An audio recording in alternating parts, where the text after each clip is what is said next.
तो इस प्रकार बंगाल का विभाजन लॉर्ड कर्जन की धूर्तता और कूटनीति से भरा कार्य था।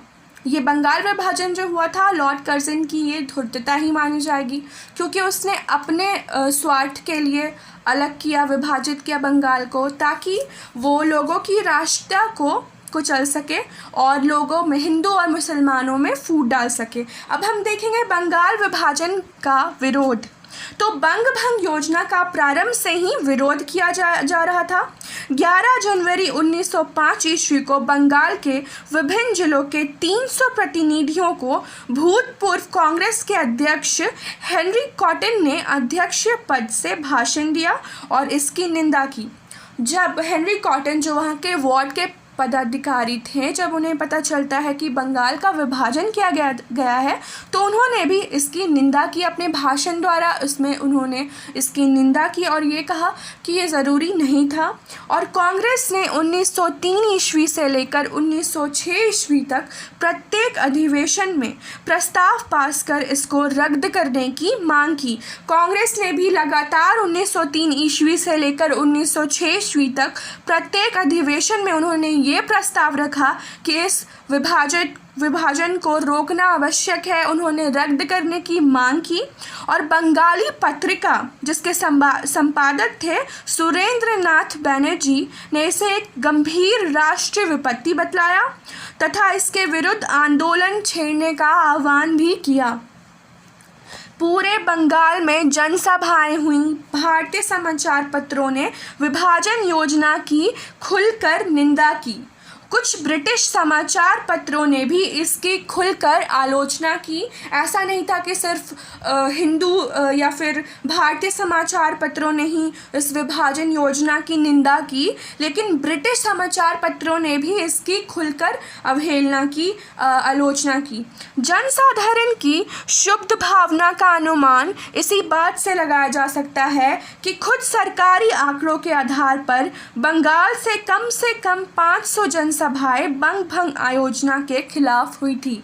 मतलब लोगों में इतनी विरोध की भावना जागृत हो चुकी थी कि उन्होंने कम से कम 500 जनसभाएं की और बंग भंग के खिलाफ उन्होंने की और लगभग 75,000 लोगों के हस्ताक्षरों से युक्त एक आवेदन पत्र ब्रिटिश संसद में पेश किया। और बंग भंग योजना के विरुद्ध भारतीयों ने, ये सबसे महत्वपूर्ण पॉइंट है, भारतीयों ने बॉयकॉट और स्वदेशी का नारा बुलंद किया। इसी समय, यही एक समय था जब भारतीयों ने बॉयकॉट और स्वदेशी का नारा बुलंद किया। लोगों ने सारे विदेशी वस्तुओं का बहिष्कार किया और 16 अक्टूबर 1905 ईस्वी का दिन, जिस दिन बंगाल विभाजन हुआ, इस दिन को विरोध दिवस के रूप में भी मनाया गया। जुलूस निकाले गए, प्रदर्शनी हुई और सड़कें वंदे मातरम के नारे से गूंज उठी। बंगाल ही नहीं, पूरे देश में उत्तेजना व्याप्त हो गई थी और विरोध के स्वर को सरकार अनसुना कर रही थी। अतः बंग भंग आंदोलन ने विदेशी वस्तुओं के बहिष्कार और स्वदेशी वस्तुओं के प्रचार का रूप धारण कर लिया। सभी लोगों ने विदेशी वस्तुओं का बहिष्कार किया और स्वदेशी वस्तुओं को अपनाया। सभी स्कूल कॉलेज विरोध प्रकट करने लगे। रविंद्रनाथ ठाकुर ने जनसाधारण के नाम पत्र लिखकर 16 अक्टूबर को, अर्थात जिस दिन सरकार बंगाल को 2 टुकड़े करने जा रही थी, उस दिन राखी दिवस मनाने का आह्वान किया। ये भी एक आह्वान किया गया कि जिस दिन विभाजन होगा उस दिन लोग राखी दिवस मनाएंगे।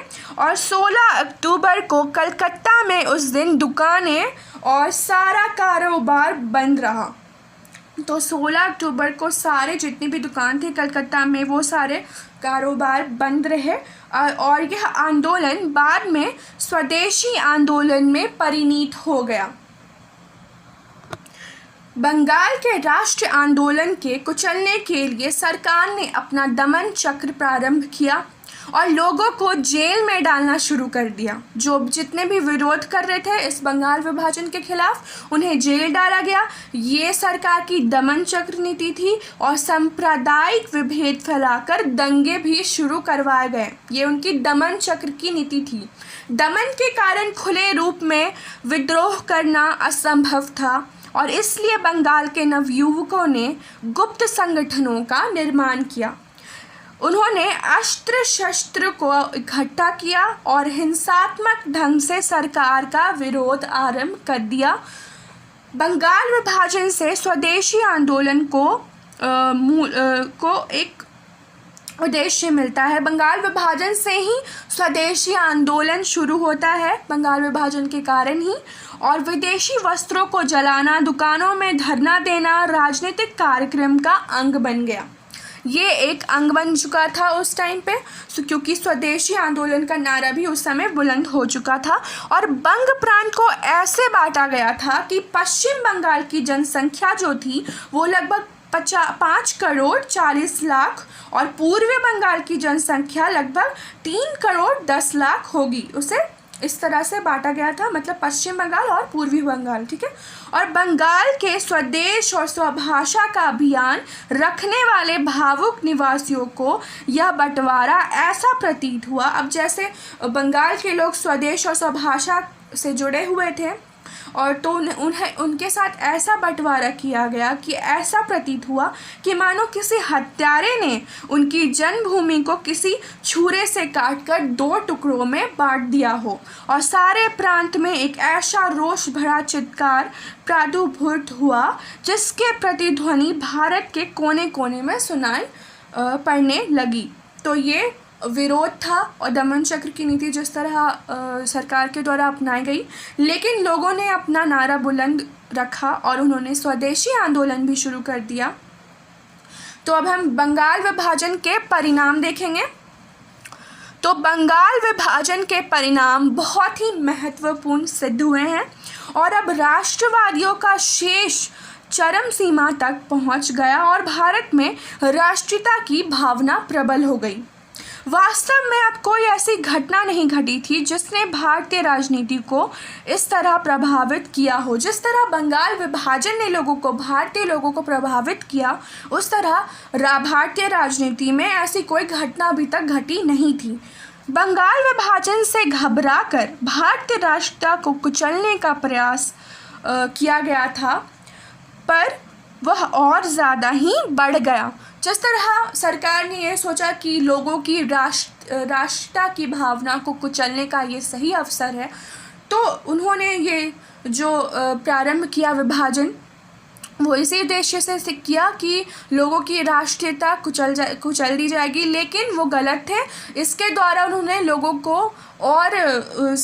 में और साहस आ जाता है और वो लोगों में भारतीय राष्ट्रीयता और ज़्यादा बढ़ चढ़कर वो लोग हिस्सा लेने लगते हैं और उन्होंने सरकार का भी विरोध किया। कर्जन की इच्छा थी कि ब्रिटिश साम्राज्य सुरक्षित हो और इसे स्थायित्व प्रदान हो, पर बंगाल विभाजन और अपनी प्रतिक्रियावादी नीतियों के द्वारा ब्रिटिश साम्राज्य का कब्र स्वयं ही तैयार कर लिया। जिस तरह वो ब्रिटिश साम्राज्य को सुरक्षित करना चाहता था ताकि वो विभाजित करके लोगों को बांट दे और वो अच्छे से अपने साम्राज्य को सुरक्षित कर सके ताकि लोग उसके खिलाफ आवाज़ ना बुलंद करें, लेकिन इस बंगाल विभाजन के बाद लोगों ने और आवाज़ उठाई, लोगों ने और विरोध किया, जिसके वजह से उसने ब्रिटिश साम्राज्य का कब्र स्वयं ही उसने खुद ही तैयार किया। यह बंग भंग योजना अगली पीढ़ी के लिए वरदान साबित हुई।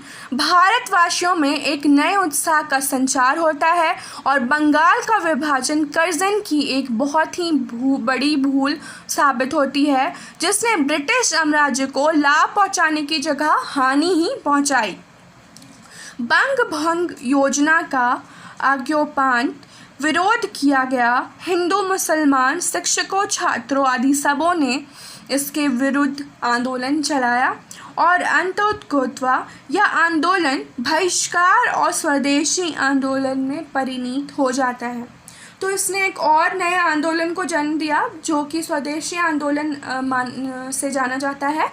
इसमें विदेशी वस्त्रों या फिर कुछ भी विदेशी सामग्रियों का बहिष्कार किया गया और देशी जितने भी कुटीर उद्योग थे उसकी स्थापना की गई, जिससे भारत को ही लाभ हुआ और इससे ब्रिटिशर्स को ही हानि हुई।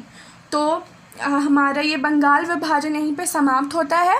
और अगर आपको मेरा वीडियो पसंद आया तो प्लीज़ मेरे वीडियो को लाइक करें और शेयर करना तो बिल्कुल मत भूलिए, और प्लीज़ मेरे चैनल को सब्सक्राइब ज़रूर करिए।